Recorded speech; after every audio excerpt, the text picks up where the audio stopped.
Hello and welcome back to Brigador, where we are finishing off Intense Gravity, Mission 18. Oh boy, it's the party van. At least it has the sonic boom. So, and, well, actually, this might even be easier than the Pompadour, because I don't have to kill anyone, I just have to survive. And if with the tank dash and the sonic boom, that should theoretically not be too hard. Which means it's going to take me a long time to do because I'm going to keep failing.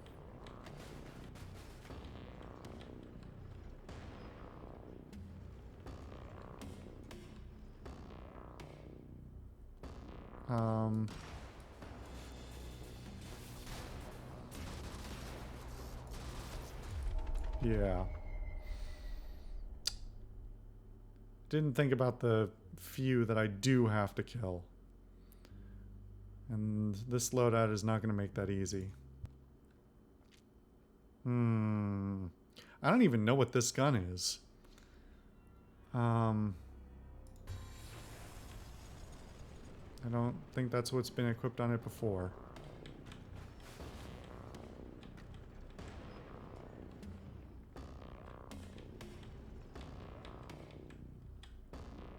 Am I close enough? You know what? Took out the little ones. Good enough for me. Oops. Shit. Well, that was really bad. I don't even know what I was doing there. I have no excuse.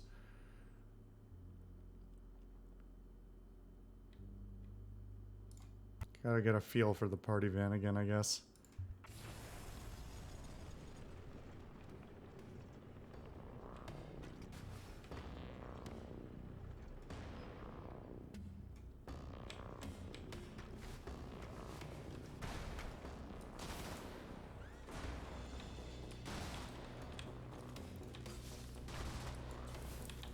The lack of sustained fire is the problem.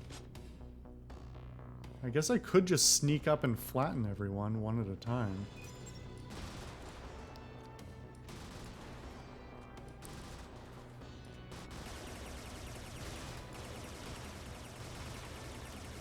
If I survive. Which so far I'm not doing a great job of doing.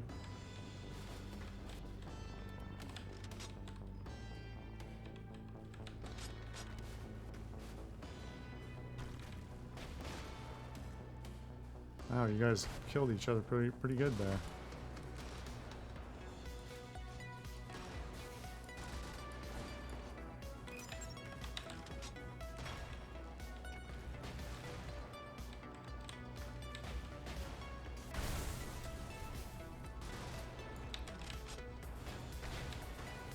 Run!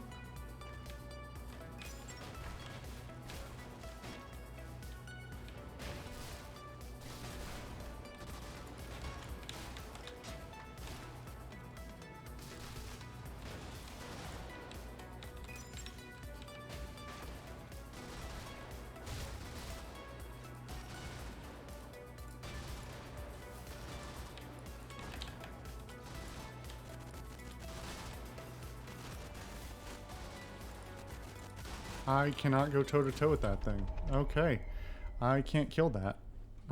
Which means I don't have a very good chance of killing the even bigger things either. Unless there's something about the weapons I'm not understanding. Which is probable.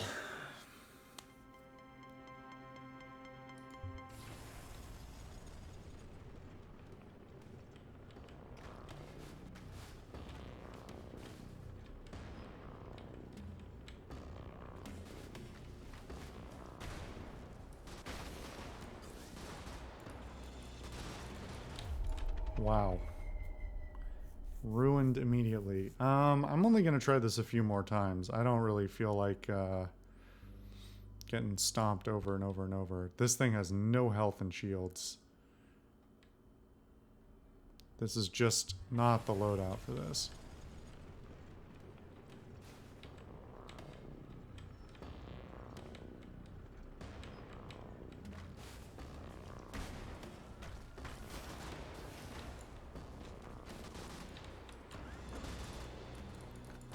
can't even kill these things. Come on.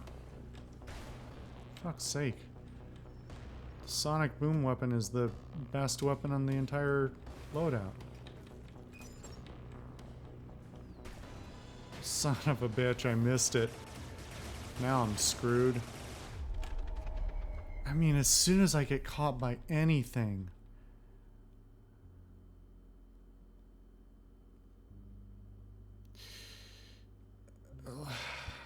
I just don't know how this is possible.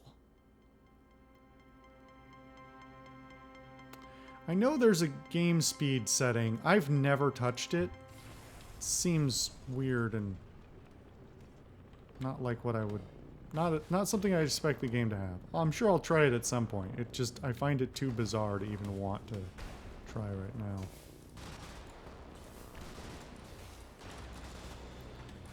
Would you please die? I have no sustained fire, so if I miss you guys, I have to wait a full second and take my lumps from you in the meantime. Oh my god.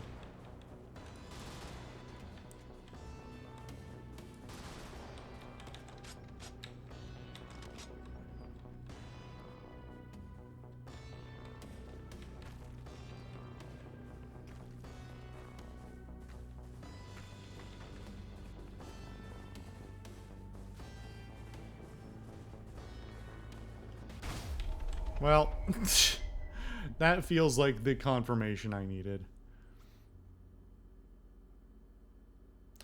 You know what?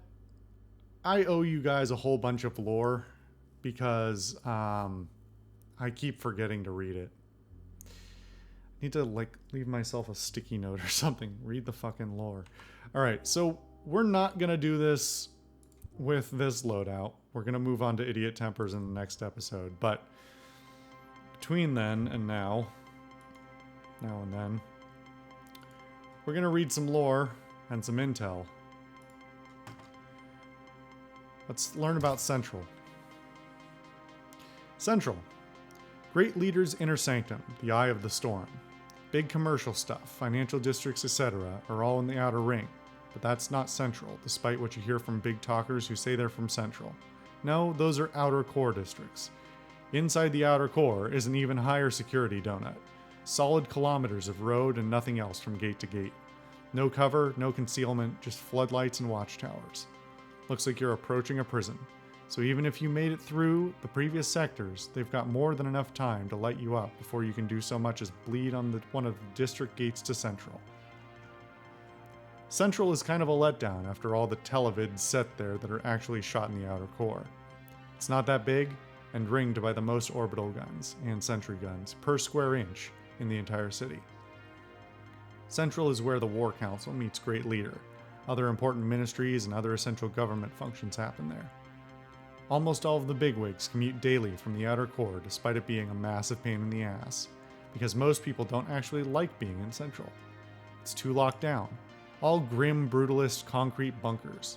There's Great Leader, some custodial staff, and a few of the older members of the War Council and founder colonist families. That's who actually lives in Central. I hear it's quiet, kind of sleepy there, in the long shadow of the guns. Alright, and the last one in the locations list, Ixo. Not many know to ask about Ixo. A few decades ago, you wouldn't even be able to read this. Before the reign of Great Leader, Ixo didn't officially exist. If you ask around, like I did once, doors slam shut and old women glare at you from across the street. Strange men follow you into blind corners, and dogs give you side-eye while they crap. So it still doesn't officially exist. But people talk, if you sit quietly in the right place and don't ask too many questions. Solo Nobre is one of the only colonial extraterritorial cities I know of with an illegal immigration problem. Not the only one, that's a story for later, but certainly the most well known. I don't know when Ixo was founded. I doubt anyone knows who's still alive. But I do know one thing. Ixo meant competition. It was, and perhaps still is, a rival, jealous sister city to Solo Nobre, but founded under a less liberated charter in the name of efficiency. Under cover of the long night, some of those workers, you certainly couldn't legally call them people, stole into Solo Nobre and found whatever living they could. Some of them set up food stands on the outer dead. Mostly, they moved directly into the nearest necropolis. I think either way they were happier. It might still be out there. Great Leader didn't want anyone to find out. I doubt the SNC would either. I dream about it sometimes. I'll let you know. Trashed file recover from automatic backup. Alright, well...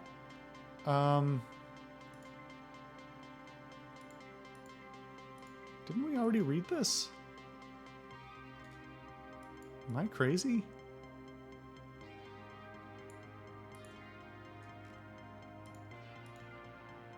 Oh, yeah. It's, well, okay. I don't know what this is. Anyway. We'll do yellow raincoats and then we'll go to some intel. Yellow raincoats. As pacification is still ongoing, you may encounter MOGs or other mechanized infantry units securing neighborhoods near your assigned residential lot. In the likely event that you are unable to avoid the conflict, wear your Great Leader approved safety coat to be as safe as possible under the circumstances. State-of-the-art fluorescing fibers means that you'll be easy to see in almost any conditions. Safety coats are scientifically proven to attract and maintain combatant attention in visibility as low as 30%. Remember, you'll be safe as long as Great Leader loves you, and he always will. That's pretty funny. Alright, let's look at some of this. Loyalist Mech Ultra. Loyalist Mech Monarch. Corvid design is still Corvid design. Doesn't matter if it's got a fresh coat of NEP green. The idea was to create as narrow a profile as possible on a support mech, so you could stick it on the front line and worry less about it getting shot. Which is fine, except for the part where stuffing all the guts in a line out the back gives you a side profile the size of Central. It can throw a lot of firepower from a good vantage, but the unique interface design requires a separate driver and gunner, rare on a Loyalist mech. My eyes just glazed over and I completely lost. I don't know how to read words anymore. Personally, they're an eyesore, but someone in the brass must love them because they keep getting built. That is pretty goofy. You'd think if they were trying to make it thin, they'd stack the guns as well, but those are as wings. Anyway. Loyalist Mech Heavy, Loyalist Mech Praetor. It is the nature of military engineering to take things too far. The Praetor represents that limit, at least as far as Loyalists are concerned. Toro's stouter younger brother, the Praetor is command variant with major firepower and the ability to take a little more on the chin. Pays for it in tight corners, though. Praetors are slower and can't turn for shit, but you can ride the thing straight through an enemy line and out the other side. Design Bureau laughed at Chief Engineer Halleck after that maneuverability is for cowards rant, but Praetors have plowed through walls and even minefields without a dent before, so who's to say? Besides, Halleck is second only to the founders in the Praetor driver's seat. Loyalist Mech Toro. Every year, General Bursov tries to get the Toro mothballed, and every year he gets laughed out by the War Council. Out of the War Council. The Toro's combat legacy is completely justified. Maintenance gets a bit messy with the successive upgrades to the combat jack and fire control system on these things, but the chassis lasts forever, which is usually what the NEP is worried about. Only thing that wears out on these classic leg units are the shoe pads. In other words, believe the stories about Noite das Pedras Chorosas. What does that mean? I'm gonna look it up.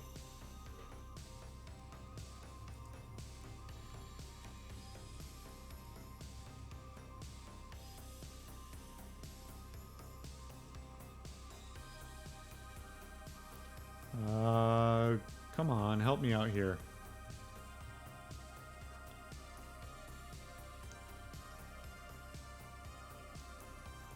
Porous Stones Night.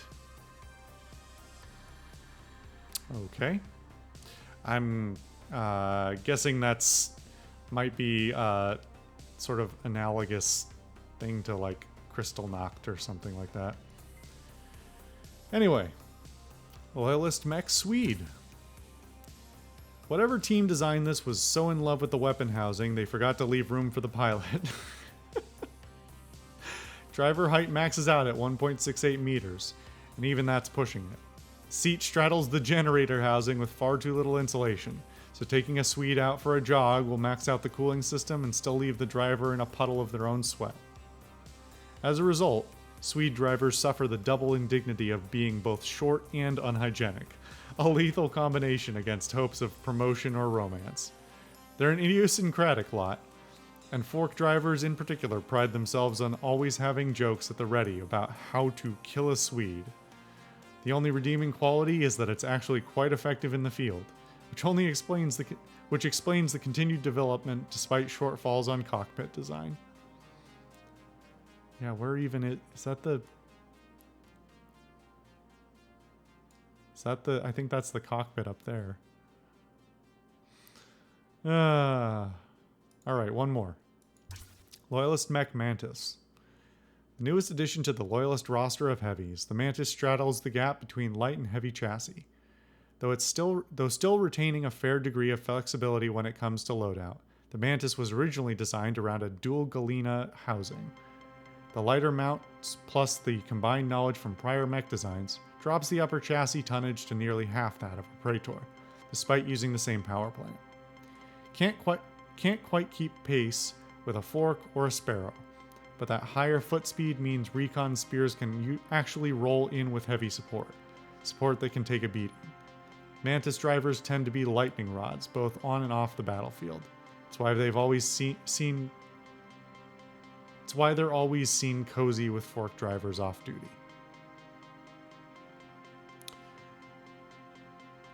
Man, we got 127 of these.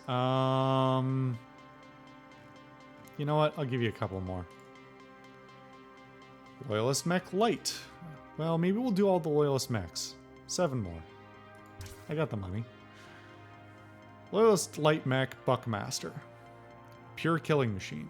Nearly as heavily armed as a Toro, but much lower profile, built for speed and stealth. Not the most expensive development program, but one of the longest running. Ruthless in elimination of redundancies and aggressively streamlined systems, which is rare in a Loyalist design. Drivers love them. The responsiveness is what you'd expect from a light mech, but it's so much more than a fork. Recon battalions can't get enough of them. You pay the price on maintenance, though, since it's about as heavy of a stress as you can feasibly put on a fork chassis without going full Corvette on it. Loyalist Light Mech Sparrow. The Sparrow has barely enough armor to be called a mech, but then it's not usually deployed in the typical fashion. Stripping all but the front armor from the chassis allows it to pack some decent artillery and a plentiful magazine while retaining excellent mobility. Sparrow teams are unmatched in how quickly they get in, launch ordnance, and move on. Skilled drivers are even able to hop obstacles, just don't tell the engineers they're doing that. Where Sparrow drivers are the real cowboys is when, en route to position, they break through contested lines rather than going around. It's a proud tradition among their drivers to travel as the Sparrow flies. You can tell seasoned drivers by the odd ski crouch they do while under fire. Even helps at parties when a loud noise goes off.